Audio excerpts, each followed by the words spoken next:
what about the effect on your health?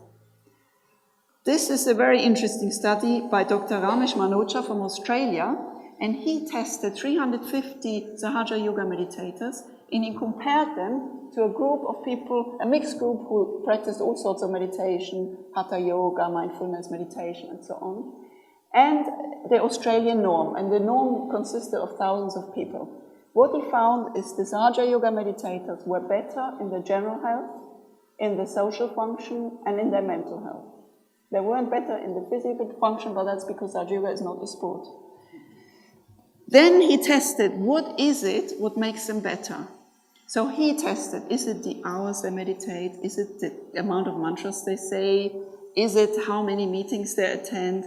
And nothing was related to the benefits other than one thing, and that was the frequency of the mental silence. So this is what works. And here you see the national average. Here you see people who meditate, but they only become thoughtless less than once per month. They have no benefit. Here are the ones who are thoughtless once or twice per month, no benefit. But here are the ones who are once or twice thoughtless. And you see they are significantly better in their mental health than the national average. Here are the ones who are once or twice per day thoughtless. They are also much better. And the ones who are thoughtless several times per day, just have an amazing mental health, as you can see here.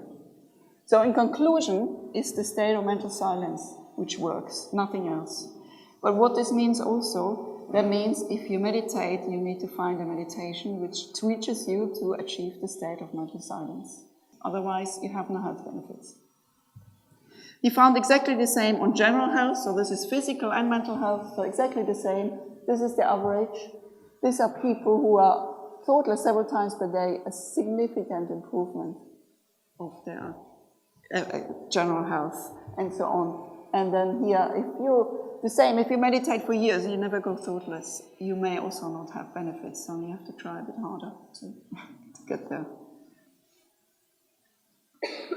Then he measured exactly the same on a questionnaire which picks up anxiety and depression in the population. And what he found is the yogis were significantly less distressed on this questionnaire, so they're far less likely to be anxious and depressed. And again, the benefits were associated with the frequency of the thoughtless awareness. So here you can see those who are several times per day thoughtless, they are in the very low risk category. So these people will never become depressed or anxious. And then it goes down, so the less often you achieve thoughtless awareness, the less protected you are against depression and anxiety. This is a study by Simon Golochaikin, where he looked at the personality of yogis versus personality of non-yogis.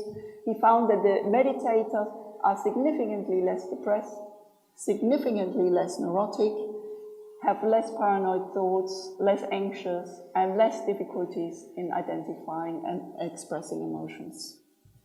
So these are the long-term effects. So in conclusion, sahadža yoga meditation has a significant effect on your health, but the benefits are associated with the state of mental silence. So that's the key thing. And that's what you should be aiming for. The more often, the better. Now, what are the effects on the illness?